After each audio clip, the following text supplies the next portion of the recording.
एक बार एक छोटी सी बच्ची हाथ में मिट्टी की गुल्लक लिए भागती हुई एक दवाई की दुकान पर गई। वह काफी देर तक वहां पर खड़ी रही, लेकिन दुकानदार का ध्यान उस पर नहीं गया, क्योंकि वहां पर काफी भीड़ थी। उसने दुकानदार को कई बार बुलाया, लेकिन दुकानदार का ध्यान उस पर नहीं गया। फिर इस बच्ची को गुस्सा आया और अपने मिट्टी की गुल्लक को वहीं काउंटर पर जोर से रख दिया।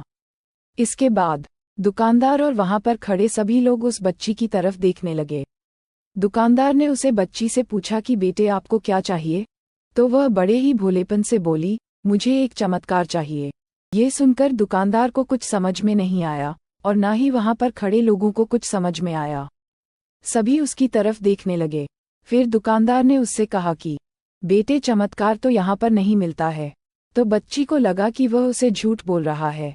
उसने कहा कि मेरे गुल्लक में बहुत पैसे हैं, बताओ आपको कितने पैसे चाहिए, मैं आज यहाँ से चमत्कार लेकर ही जाऊंगी। तभी काउंटर पर खड़े एक आदमी ने उससे पूछा कि बेटी क्यों चाहिए तुमको चमत्कार। तब उसे बच्ची ने अपनी कहानी बताई। अभी कुछ दिन पहले मेरे भाई के सर में बहुत तेज दर्द हुआ। मेरे पापा मम्मी उसको हॉस्पिटल ले गए। उसके बाद कई दिन तक मेरा भाई घर नहीं आया। मैंने बहुत बार अपने पापा से पूछा, लेकिन उन्होंने मुझे कुछ नहीं बताया। वो बार बार यही बोलते रहे कि वह कल आ जाएगा, लेकिन वह अभी तक घर नहीं आया है। तभी मैंने देखा कि मम्मी रो रही थी और पापा उनसे कह रहे थे कि हमारे बेटे के इलाज और दवाइयों के लिए जितने पैसे चाहिए उतने पैसे मेरे पास नहीं है। अब उसको कोई चमत्कार ही बचा सकता है। तब मुझे लगा कि मेरे पापा के पास अगर पैसे नहीं भी हैं तो क्या हुआ, मेरे पास तो है। इसलिए मैंने जितने भी पैसे जोड़ रखे थे वह सारे पैसे लेकर मैं इस दवाई की दुकान पर आई हूँ ताकि चमत्कार खरीद सकूं। फिर उस आदमी ने बच्ची से पूछा कि कितने पैसे हैं तुम्हारे पास। ये सुनते ही बच्ची ने गुल्लक उठाई और जमीन पर पटक कर उसे फोड़ दिया और पैसे गिनने लग गई। वहां पर खड़े सभी लोग उसे देख रहे थे। थोड़ी देर बाद उसने सारे पैसे इकट्ठे किए और बोली, मेरे पास पूरे 19 रुपए हैं। वो जो आदमी वहां पर खड़ा था वह थोड़ा सा मुस्कुराया और बोला कि अरे तुम्हारे पास तो पूरे पैसे हैं, इतने का ही तो आता है चमत्कार। ये सुनकर वह बच्ची बहुत खुश हो गई और बोली, चलो मैं आपको अपने पापा से मिलवाती हूँ। बाद में पता लगा कि वह आदमी कोई आम आदमी नहीं था, बल्कि एक बहुत बड़ा न्यूरो सर्जन था।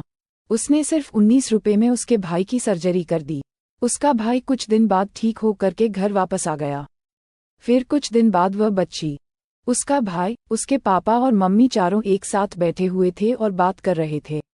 तभी उसकी मम्मी ने उसके पापा से पूछा कि अब तो बता दो ये चमत्कार आपने किया कैसे।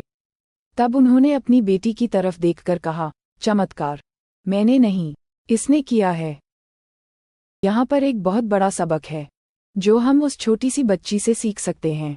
जिंदगी में कभी कभी ऐसा होता है कि हमको कोई रास्ता नजर नहीं आ रहा होता है और हम लोग हिम्मत हार जाते हैं।